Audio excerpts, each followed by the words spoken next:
in 1991, I volunteered to visit a predecessor of Hasbro Children's Hospital. I let the person in charge of such visits know that I was a cartoonist and thought I might have some skills that could be applicable in rooms with trying to cheer kids up in the hospital setting. So luckily, the person I was approaching was a lady named B.J. Seabury, who was a pioneer in the child life discipline in hospitals, trying to bring things into a hospital to help a kid feel like they could still be a kid instead of necessarily a patient as they're labeled. She thought a cartoonist sounded like a pretty good idea, and I told her, I said, I don't know exactly how I'll be able to use my skills to be part of this show, but I want to try to figure it out. And she said, you will figure it out. And she said, you could be a good, trustworthy man sitting next to a hospital bed here. You'll do more than you could imagine just by being that. And if you bring some fun with your cartooning, that's even better.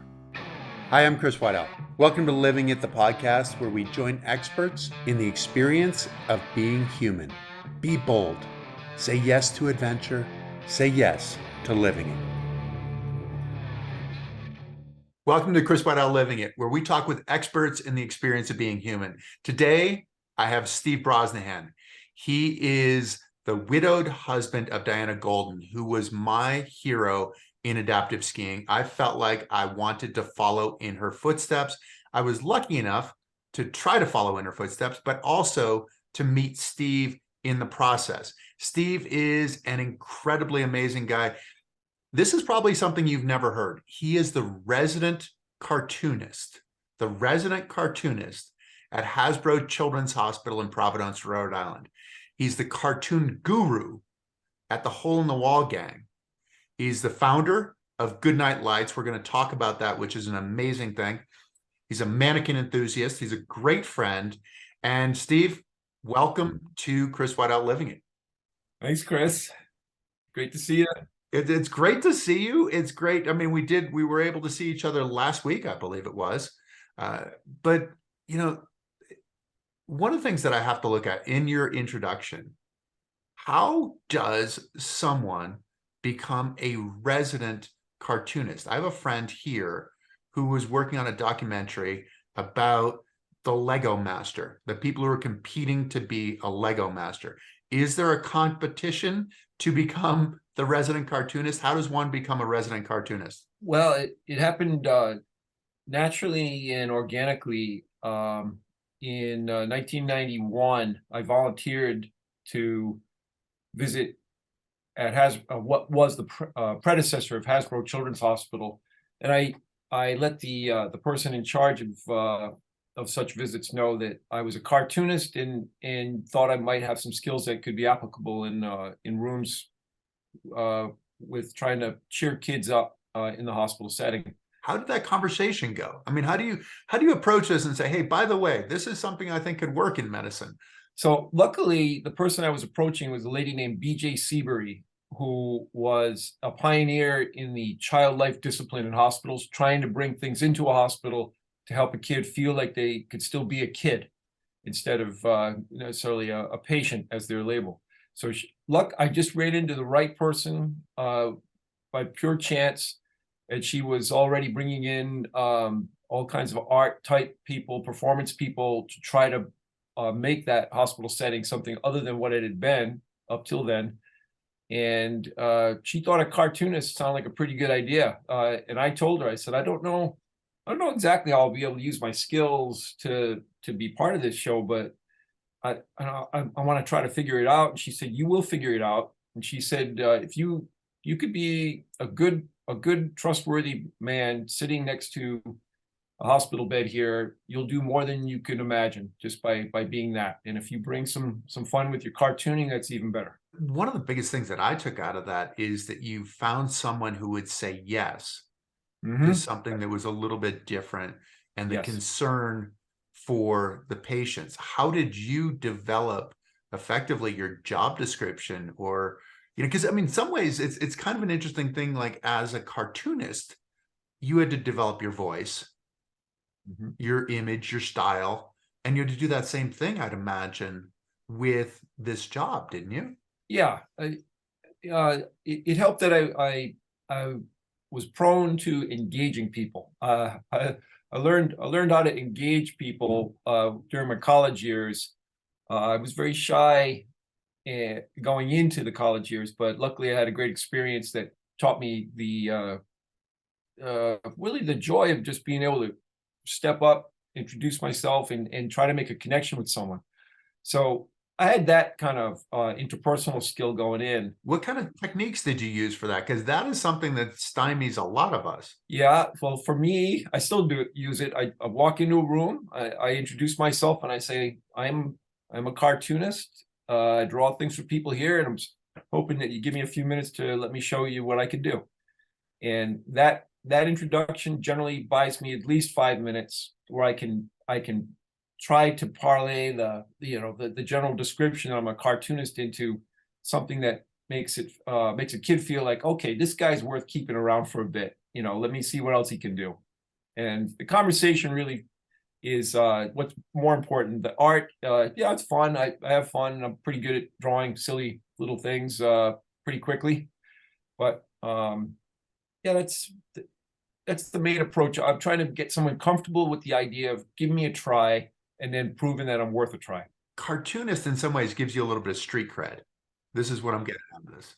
Yes. Oh, he sounds like he could be interesting. This is a different guy than I have experienced in the hospital. Okay, I'll give him a moment. What's the moment like when you start drawing? Because drawing is something that is so different than almost anything. I mean, sort of like you're creating something from nothing that seems like it was on the page all along or something. My introductory drawing at this point in time is I like to take two animals that are nothing like each other and make a new animal. So the patient that I'm dealing with has the fun of creating the assignment, trying to stump me. Like, there's no way he could do this. And I feel very confident that I can make anything happen at this point. And what surprises a lot of patients is I just keep talking. I'm asking them questions about, where they're from, what kind of pets they have, what they like, music, questions while I'm drawing, so that in a few minutes I finish the drawing, turn it around, and they're like, how did you do that while you were talking to me? I said, well, that's what I do. What have been the most difficult assignments? You said the kids are trying to stump you. Yeah, so when they start picking microscopic creatures like spotted nematodes, I got a problem with that. I'm still struggling with the axolotl as a paired element, but I can figure it out. And if they ask for something so exotic, I don't know what it looks like, then they probably don't know what it looks like either. So I can make it up. With some of these, are you having to look on your phone to figure out what these things look like to be able to do, or do you have an encyclopedic knowledge of what animals look like? I would give myself credit for the latter. I do my best to keep phones completely out of the picture. In fact, part of my thing is to try to pull kids away from screen or digital entertainment. And that's the other thing I'm doing is I'm like, hey, I'm a person here. It's a good chance that if you and I spend a few minutes together, you're going to remember it better than some kind of digital alternative. And that's the case. The kids do appreciate a personal presence, a real presence in the room. The idea of being a cartoonist, I mean, that was not your original thought coming out of college, right? So coming out of college, you were going to be a reclamation architect, right? This was the objective. It was coming out of college because that made practical sense. And it is a field I'm very interested in. I live in an area where buildings are being restored, repurposed. I love that work, and I actually did some of that work when I first got out of college. Physically did the work as an apprentice carpenter. So it made practical sense to pursue that kind of career. But what I always loved doing was drawing things that would amuse people. So when I started bogging down with the pursuit of restoration architecture, I went back to what I love doing. I think one of the things that's really I looked at and okay, you decide you're going to be a cartoonist, but you reached out and found some mentors. Mm-hmm. your mentors were fairly on the huge side of mentors. Well, I was fortunate that there were a couple of mentors that were available at the time, and were very open to helping me out, and I was fortunate that way. How did that work? I mean, because Don Bosque was the first one you reached out to, right? Who's a Rhode Island cartoonist, Yeah. Quahog, right? So this is Yes, this was in the early '80s, '84. He he had just become nationally published as Yankee Magazine's primary cartoonist, and so he was flush with success. He had made it, and I was aware of it, and yet he still answered his own phone. Was up for a conversation and invited me to visit his home to show me how he did what he did and talk to me more about my own work and encourage me. And he's still a friend. I still check in with him every so often, just to keep in touch, but also to ask him questions that come up. one of the things that's often hard with artists is one they do the art, that's the job in some ways, but then the talking part, the reaching out, the finding a mentor. I mean, you said that in college you started finding a way to create that conversation.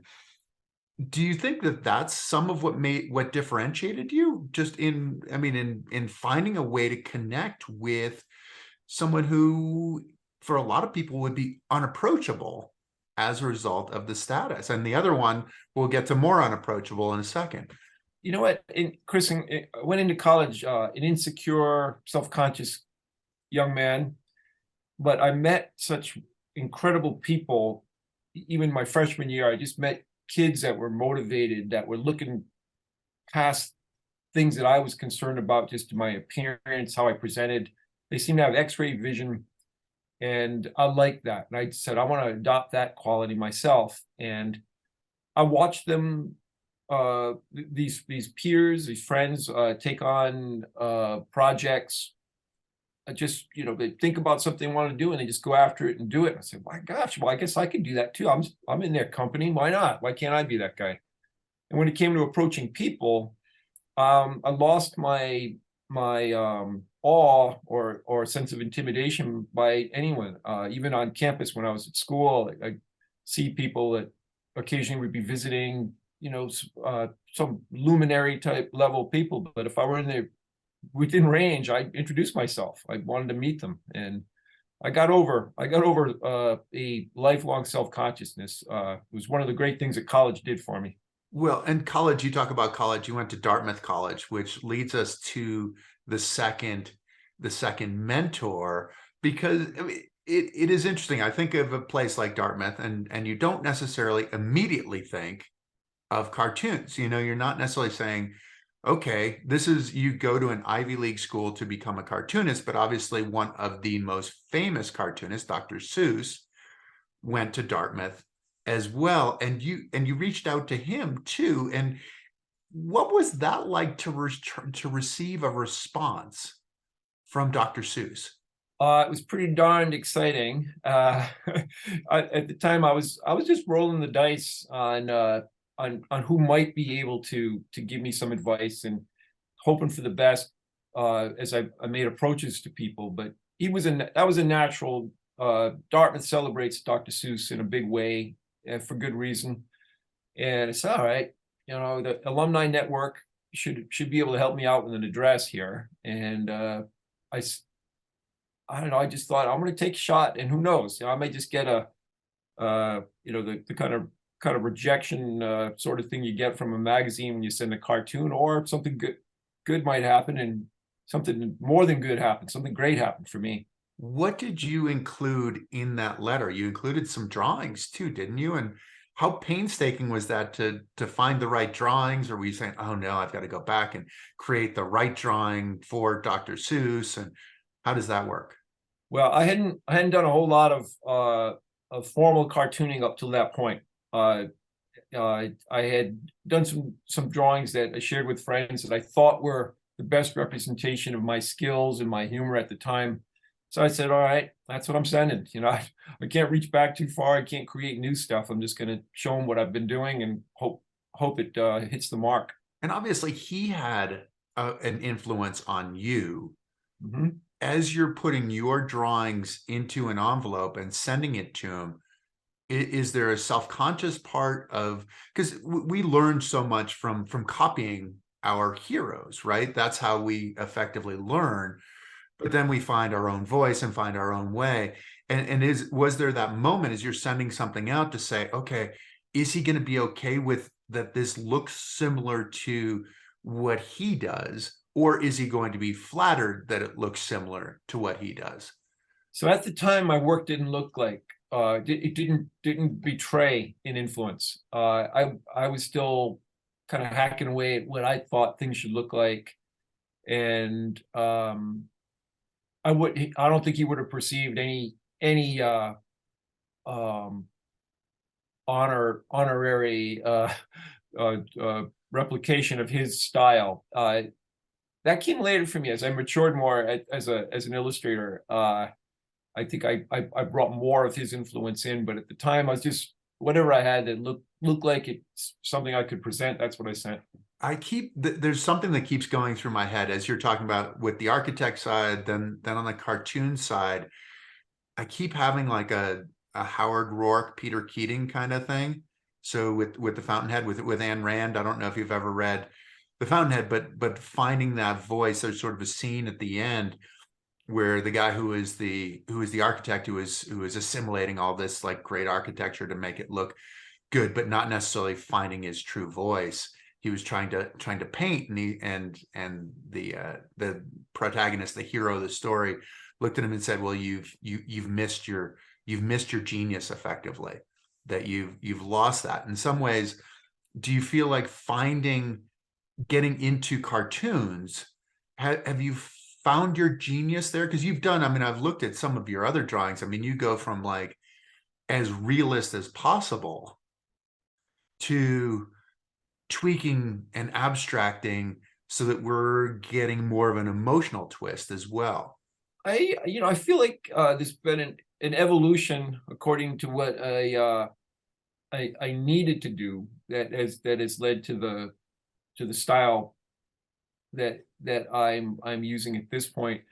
Occasionally I still get to draw something more serious or something that takes more time.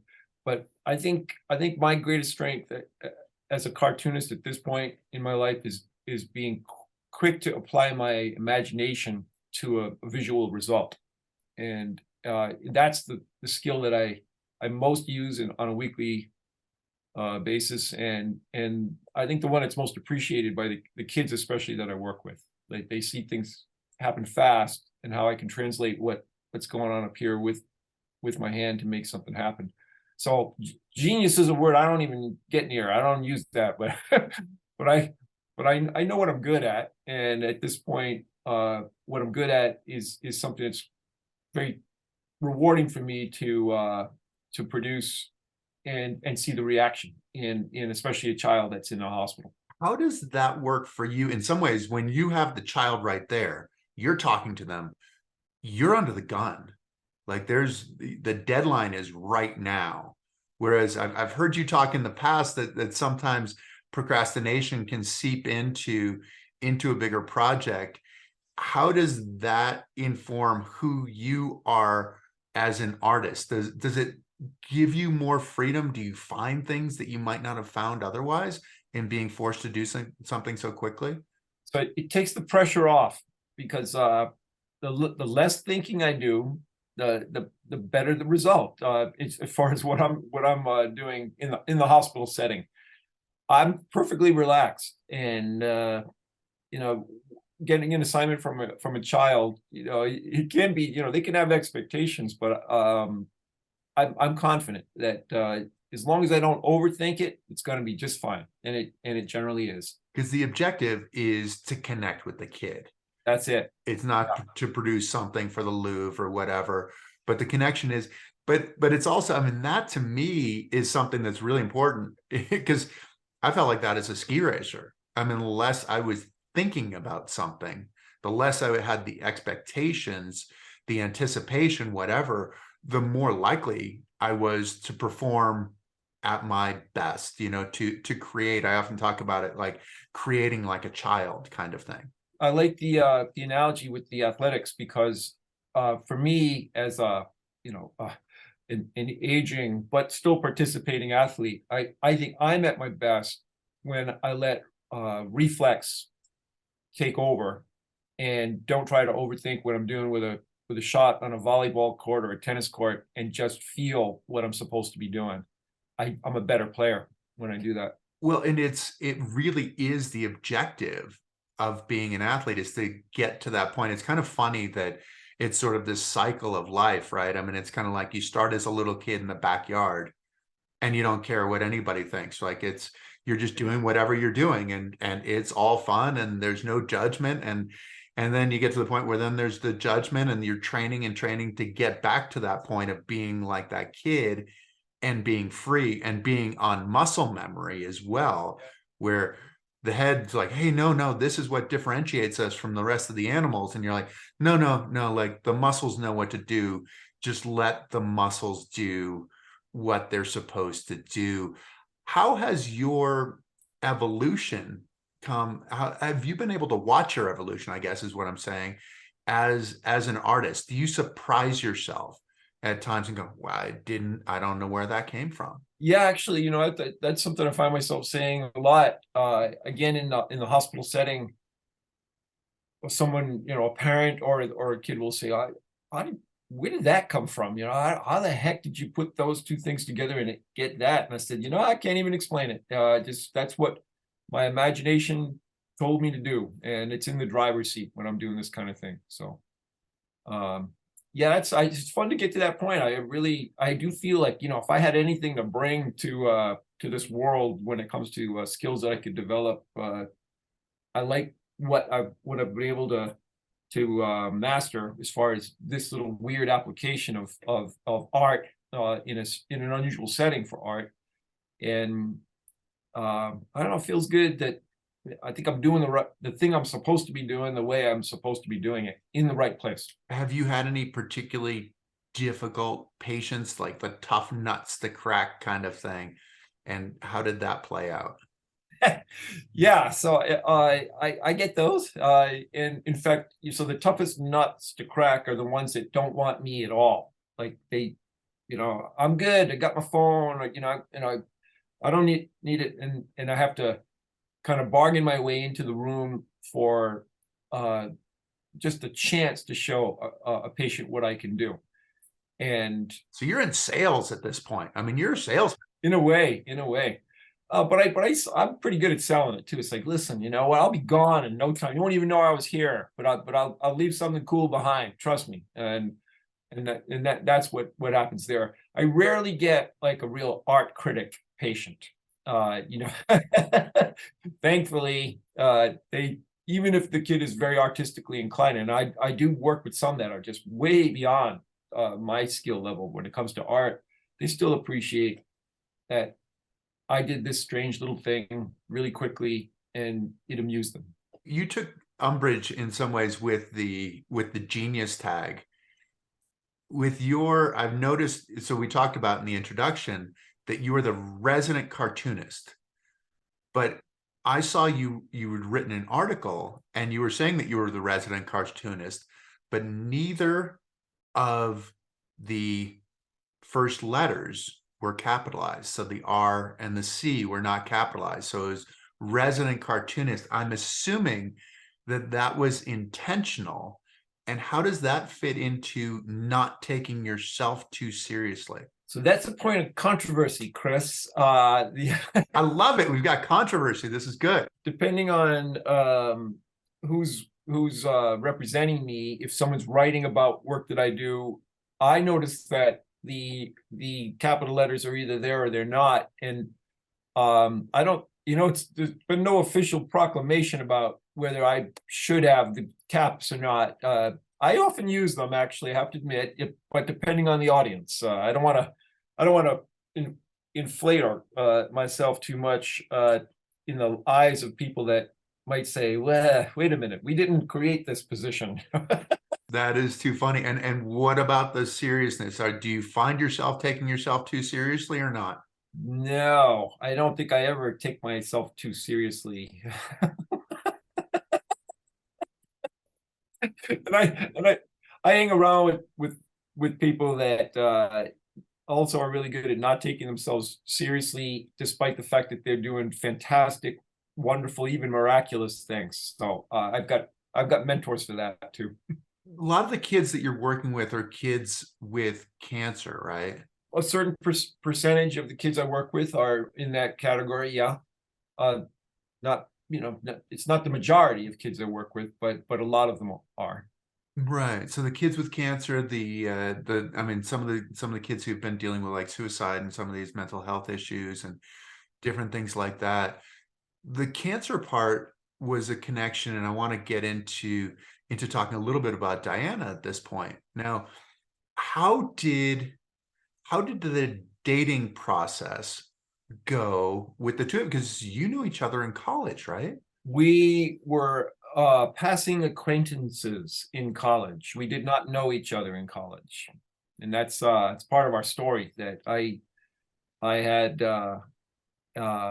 an admiration, and even there was some intrigue there. Like I would wanted to get to know Diana in college, but I never did. I the best I did was a hello here and there, but that was about it. Could you describe what you saw of her in college?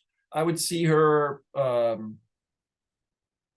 as a student just walking across the green or whatever. I could tell she was a very upbeat person, cute, with a great smile, and that was one take I had on her. And it was kind of a general knowledge that this was a woman with one leg. She had a prosthetic leg at the time, so she walked quite naturally with a bit of a hitch, but it's like, okay, that's that's who that is. And then I saw her working out as an athlete when during the good weather season. She trained close to where I play baseball, so close to the baseball field. She was training on the track around the football field, and that was a whole different take on this young woman. I mean, she was crazy. I thought, like hopping up the stadium stairs on one leg and back down, and she ran with her crutches, and it just looked like at any moment it was going to be a wreck, and yet she just kept going. It was made a weird sound, and I was fascinated by what she was doing as she pursued athletic excellence, which, as we know, she achieved. Exactly. And then when did you reconnect? 'Cause so it was a passing knowledge of each other in college. When did you reconnect? Yeah, so this gets interesting because I had started working volunteering at first, and then I eventually became a paid element at the hospital as a cartoonist, and I got involved with a camp for kids with cancer as a volunteer. And then I heard that she had done a commencement speech at a college, Rhode Island College, here in Rhode Island, obviously. And I thought, like, oh dang, she was in Rhode Island. I could have found a way, to get there, and I always wanted to meet her and talk to her. I was, that fascination never ended. It's like, dang, I missed that shot. So I ended up finding a way to contact her through her agent, I guess, or her secretary, whatever she had. I wanted to invite her to come to visit our camp, this little cancer society camp that I was part of, and she couldn't do that. she was doing much bigger things all over the world at the time. So I had a chance to talk to her briefly on the phone at that point, and sort of say, hey, we went to school together, and I know you're doing wonderful things, and these kids would really enjoy spending some time with you. And she said, well, you know what, maybe you could talk to my manager and maybe we can make something happen. And the manager said, we can't do that. So that was the pre-contact. And then in 1996, pure chance, I ran into her at a Halloween ball in Newport, Rhode Island. She was there with her brother and sister-in-law. And that was where I got the chance to make that approach that I had perfected with other luminaries, and just said, hey, I'm who I am. I think I know who you are. Can we talk? So hold on, this was a Halloween ball. What was she dressed as? What were you dressed as? So I was dressed as a giant, as she later termed it, fly knight. So I looked like a kind of a bedraggled medieval knight, but with a giant fly's head, which is hanging in my office here right now. And she was just a really elegant lady in a sleek black dress with long gloves and a big feathery mask. She wasn't. She got pulled to that event. She didn't want to go, but she just dressed as an elegant creature with a feathery mask. And so the flying knight was successful in making this connection? Yeah, it was. But but it made a funny lasting impression that turned into be a bit of a hitch for me when we finally got together, because I had kind of built myself up a bit with shoulder pads and elevated shoes. So she had the impression of me being some, like, 6'2" football player guy. When she finally met me, she was like, where's the tall guy with the big shoulders? Oh no. So did you start drawing at that point, or how did that work? Did I start drawing? Yeah, exactly. You're like, I don't have the big shoulders and the height, so let me pull the other thing out of my bag that I have. Well, she was really good at looking past imperfections herself. So I registered as okay with her, even though I wasn't tall and as broad as she thought I was. That is hysterical. So when was the first date? How did this work? First encounter that wasn't a date. She invited me to rendezvous with her in Boston on a day where she was having a series of medical appointments regarding her treatment for cancer. And so I met her at Dana-Farber, and I just pretty much killed time with her in waiting rooms between appointments and got to know her a little bit that way.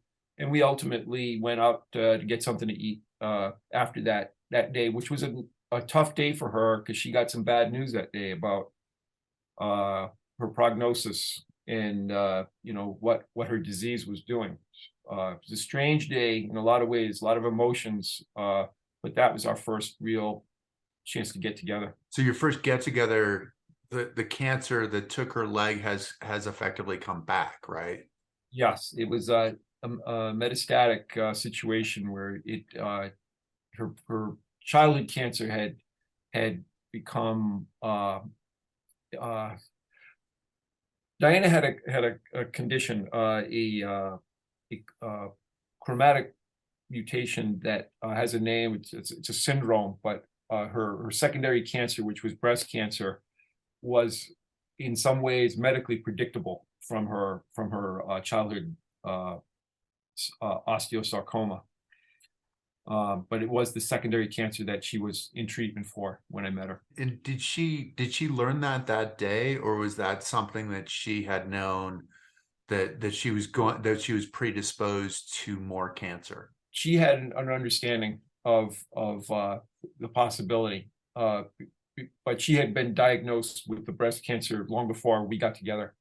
It was a matter of plotting what they were going to do with the next steps of treatment. That's what she was looking at that day. Now, with some of what you do now as the resident cartoonist, whether it's with a capital or not a capital, is that informed in any way by some of the treatment that you went to with Diana? Because you guys would do some stuff that was a little bit out of the ordinary, right? Going to treatments. Yes, yeah, we try to make it fun. Yeah. Yes, it informs me very much. And it's an interesting thing, Chris, because my hospital time before I really got together with Diana had given me some experience, some vocabulary of the disease of cancer. And it made me I think I earned some credit with her when it came to the medical setting. I knew something about navigating at least the vocabulary of the disease, and I understood a lot more than maybe someone who never had any experience with it. But my hospital time, which was about 5 years to that point, I had 5 years behind me, including some very powerful time with kids going through cancer situations. It made me a better mate when it came to facing something like that with her. And then the experience with Diana gave me a real education on treatment and the impact of treatment and managing the side effects of it all, that I've been able to bring at least in a consciousness to the time I spend at the hospital with with kids who have cancer. And it makes me also, I think, a little better at getting to know their parents or the loved ones that they have around them when it comes to what they're feeling as they watch someone go through this. What were some of the things that you guys did? Because this idea of fun doesn't seem like it fits with the idea of chemotherapy. Yeah, well, the primary goal that Diana and I both had as a couple was to live the heck out of whatever amount of time we got together. The day that we had our first date, she was told that we're looking at maybe 5 years. If we can do the best we can here, you might get 5 years. She was aware of that. And the goal was like, all right, let's use treatment to make sure that you are able to do as much as you possibly can with those 5 years. And that's how that was the treatment strategy.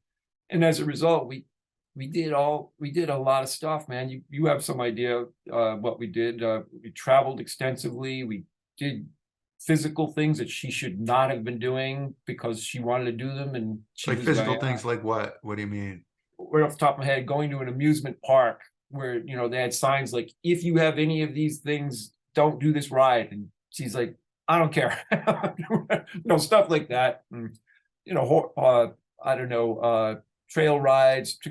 We took cruises, but not like, sit back and enjoy yourself cruises, but like get in a raft and, go somewhere and hike a long way, as part of the experience, stuff like that. Just living life as fully as possible. Absolutely. That's what she was great at. And that's what intrigued me in the first place about her. You mentioned that you had met at a costume party. You did costume stuff too at chemo, didn't you? Didn't you get dressed up in costumes? I mean, what kind of looks were you getting as you're coming in for treatment? I think the general reaction was, these two are not messing around. They're not going to let cancer call the shots. I think that was the impression they got when they saw us walking in costume or in character. They knew that Diana in particular was someone that was all about defying the odds that were against her when it came to living fully. And if she wanted to dress up like a punk and show up for chemotherapy, then they understood that's what we're going to get today. That's what she's going to be. Or if she showed up in an elegant gown for chemotherapy, then sorry, that's what she's going to do today, because that's what she wants to do. Did it affect the other people? I'd imagine that it changed the tenor of the place. I mean, doctors, nurses, patients, families, as you mentioned. How much did that change? Because I mean, it's a depressing kind of place that you're going to, right? How much did this change the tenor of the place? Yeah, well, it can be. I guess this is an important piece of what I do too. When you're dealing with cancer treatment, it can be a down thing. But even in my experience, the hospital where I work and the areas that I work, some of the most uplifting environments I know, are the ones that involve treating kids for cancer. With Diana, she brightened everything. She walked in, you knew she was in the room, in the house. As soon as she walked in, people started lighting up because she had that effect. And if she came in dressed into some strange thing, or came in ready to play a joke on her nurse or a doctor, they were all on their guard, like, okay, something fun's gonna happen when she's here. Like, this is we know what she's here for, but she's going to make something happen. To the point where people are actually looking forward to her coming in, I would imagine. I think so. I think that's fair to say. Yeah, she endeared herself with her approach to what was a very daunting situation. And you are bringing that to a lot of these kids, whether cancer or other issues. How do you see that change? Because I always feel like there's this connection, isn't there, between kind of like the mental and emotional and the physical, and sometimes it's easy to separate the two and say, well, we're treating the physical part, but to give kids a hope, a moment of happiness kind of thing. I mean, is that some of what you feel like you are spreading? Yeah, so it's an interesting thing, especially with more mature patients that I work with. I want them to know that I think it stinks that they are in the hospital for whatever they're in the hospital for. Like this stinks. But since you're here and I'm here, let's see what we can make out of this, because we don't have to just submit to the fact that this is a crummy situation. We can do something. You and I can become friends. We can share what we're interested in. I can draw silly things for you. I can teach you how to draw silly things. Let's do what we can with this. And in the meantime, the really smart people who are taking care of you medically are going to do what they can to fix this and get you right. And I want to hang around with you in the meantime. That's kind of my approach. You have an interesting approach to teaching people how to draw. You just mentioned I could teach you how to do this. How did that approach hit you? Is this one of those, oh wow, I just see things differently now all of a sudden? Or how did it work? Necessity proved herself once again to be the mother of invention. In the early days when I started working at the hospital, I had no idea what I was doing. So I wanted to try to teach kids how to draw, but using conventional language didn't seem to be working for a lot of kids. And I ran into a lot of kids who said straight up, I can't draw. I'm not an artist. My brother's an artist. I don't do this stuff. So I wanted to try to pull things down to the simplest form that I could when it came to creating a cartoon. And I resorted to the alphabet. And it wasn't an uncommon thing. Other artists had used simple shapes to help kids learn to draw things. But I thought the alphabet having 26 shapes, or actually my alphabet has 24 shapes. W and M are the same shape, and N and Z are. But that's a big palette, 24 shapes. And so I started asking kids not to draw, but to put letters where I told them to. And the way I instructed them, the letter could be backwards or upside down. Just do what I'm asking you to do and watch what happens. And that became my method. I call it cartoonograms. Kids were confident, proving that they knew the alphabet. And by the end of a 5-minute lesson, they had drawn something, and they didn't think they could before that. And that became my method, how to teach kids using letters and a hint that goes along with letters to draw. Which is really cool because, as you said, so many kids say, I can't draw. I can't do it, which is really about the way that you see things, right? I mean, it's not necessarily the physical dexterity, it's the way you're seeing what you're drawing. I kind of know this because I kind of learned how to draw, and a little bit, I'm certainly not anywhere near your status, but at least it opened the door to being able to see how that worked. But going backwards, did you see, because you'd said that some of the other artists had used shapes and things like that. Did you see letters in stuff that you had drawn before or other people had drawn before? How did you say, okay, that's a Z right there. That's I mean, 24, whatever it is, how did that work to find it? Right. Well, at the beginning, it was just a matter of figuring out shapes that I could put together to make something simple but satisfying happen. As time went on, I have to admit, I've become a kind of a student of my own method. It is fun for me to look at a potential subject and start translating it into letters, and most importantly, into letters that can be built into a hint that will help you remember how to draw it. So that's become part of my work, is that translation of an image, a cartoon image, into component letters, and then organizing it into something. Part of the teaching I do right now, Chris, involves what I call academic art. I'm asked by teachers to create cartoonograms that apply to the curriculum that they're teaching. And it's a challenge sometimes, to come up with a character that's relevant to the subject. I lecture while I'm teaching the drawing, but it's got to look right. It's got to look like, something that's legit for the classroom.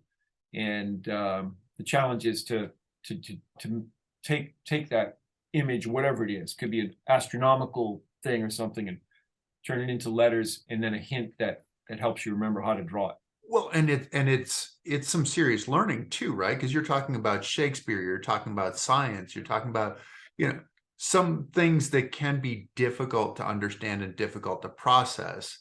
And this is it's encompassing so much of learning, so much of knowledge, but also, as you said, with the drawings, giving kids a sense of satisfaction in going from creating something to what does that do to them afterwards, after they've created, after they've gained this sense of understanding.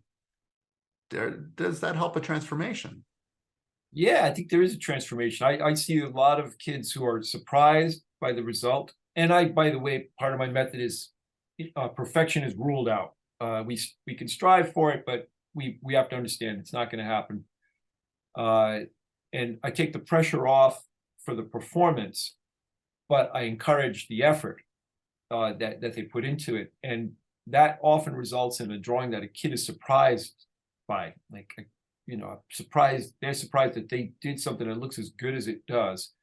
And in the process, I've landed a lot of information that sticks to that memory of the drawing itself. It really is about making it stick, isn't it? That's the biggest challenge, and the visual, the interactive, and the knowledge all at once, which is just amazing. So I want to get to the Goodnight Lights. Sure. I feel like we should have gotten to this earlier, but can you describe what Goodnight Lights is?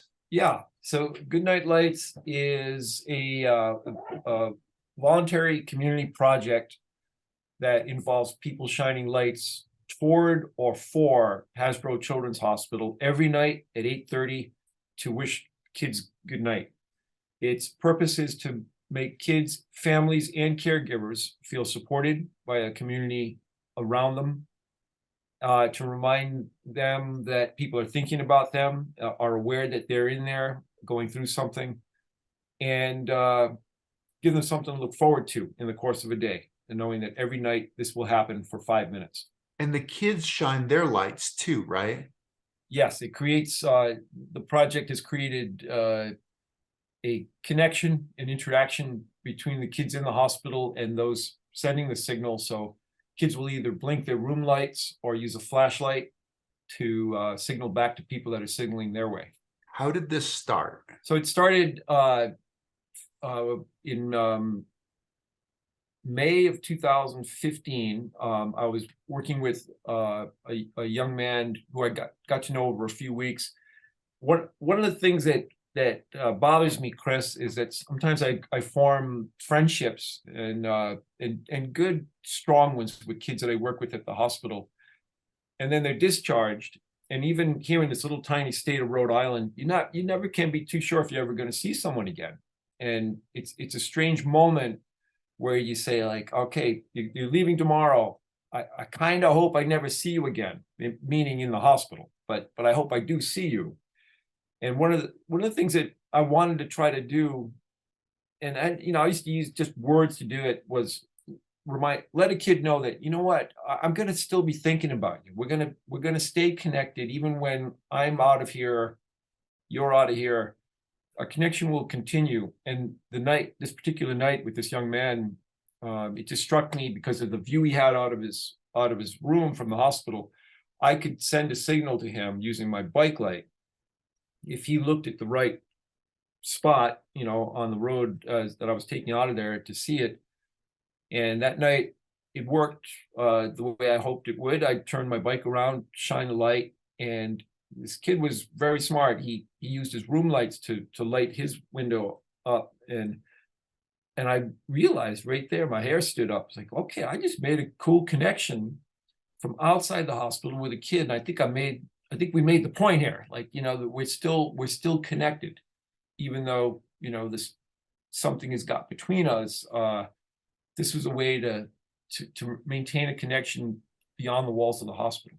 How did it end up growing? Did other kids in the hospital join in? How did it grow from that interaction between the two of you? That night, I got thinking, like, all right, that was cool. I want to do that again. And it wasn't hard to make happen. So it became a thing for a while where I would kids that, especially patients that were long-term patients, oncology patients often, I would say, hey, listen, I'm gonna be headed out. I'm gonna be over there. If you look out your window, when I'm at my bus stop, at the time I was taking the bus home, I would just take my flashlight from the bus stop and shine it toward the hospital. And kids who knew I was there, and it could be 3 or 4 kids on a particular night, I'd see little sparkles of light from their, parents' cell phones, or the room lights would blink. So it was kind of like a thing I was doing for a few years, until I thought maybe other people might want to do this too, because I'm having a lot of fun with it. Maybe it could become a thing. So I started talking about it, and ultimately invited the public to become involved. How do you go about inviting the public to be involved? That sounds, you made something that's probably relatively time consuming sound really very simple. Hasbro Children's Hospital has a wonderful prospect, a view toward the city of Providence, the city of East Providence. I started identifying businesses and locations that I thought could become signaling elements for this idea I had. So I literally approached businesses and said, listen, you've got a light on top of your building. Is there any way that could blink for a minute at 8:30 for the kids at the hospital? And the reaction was universally like, well, okay, you know what, a minute, I think we can make something happen. And I approached a police department across the river from the hospital and talked to the chief, got somebody I knew, say, hey, I got this idea. Could you send patrol car, at 8:30, the one that whoever's in the neighborhood there, just have them light the lights up. And I think the kids would appreciate it. And I said, yeah, we could do something like that. And that particular chief, by the way, sent 11 cars the first night he did it. And and they all have their lights going, their lights on the cars going. He saw the potential right away that this could be a cool thing, not just for the kids, but for his department. And just people caught on really quickly. So I just kept identifying businesses or groups that I thought would be interested in becoming part of such a thing. And then once it got some attention, some publicity, it gained momentum quickly to become a real community effort. Is that astonishing to you, or does it make perfect sense? I mean, we live in such a, in a lot of ways, we live in such a bifurcated, disparate world where I have my opinion, you have your opinion, that kind of thing. But a lot of people joined into essentially the essence of life and celebrating life. It doesn't surprise me.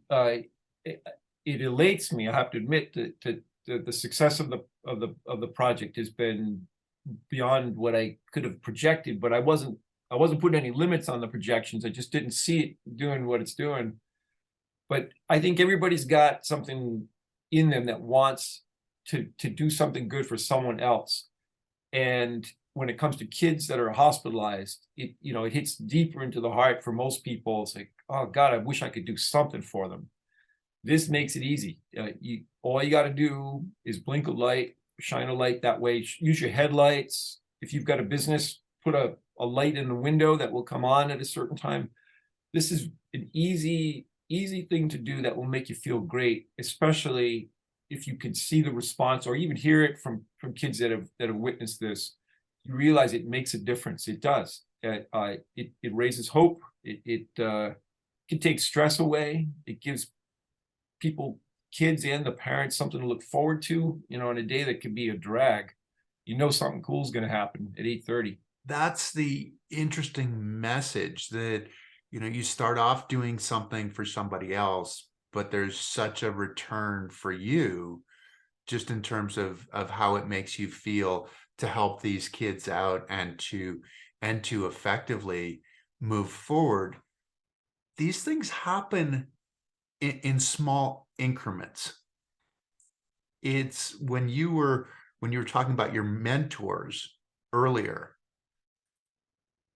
there was something that both of them said to you that really sort of applies here to this growing of something that's so much bigger than all of you. Do you remember what they said to you, and is that a part of who you are moving forward?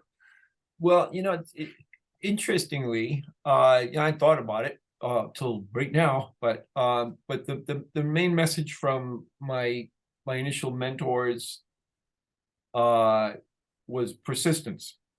And as you know, Diana made a career around the theme of persistence, and I think that is informative about why I might end up with someone like that. And by the way, just to mention, I am married to another person who also is motivated. My wife Susan is a very strong person who stays with it and keeps working toward a goal. And I think I like being around those kind of people. And the message was supported by people who had an early influence on me.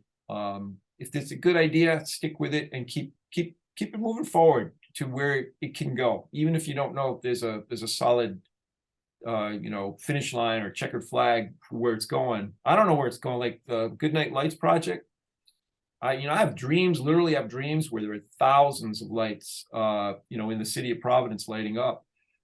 That we don't have that yet, but I don't know, I could get close to it by the time I'm done. And people can go to your website and buy t-shirts as well, right? Nice job, Chris. This is a merchandising plug, but it really fits though too. I mean, people can help out and be a part of this whole movement. In all seriousness, the shirts, there's a Goodnight Lights t-shirt. There is an official Goodnight Lights t-shirt. It's a great shirt, glows in the dark. One of the things I love most about it, it's got a quote on the back.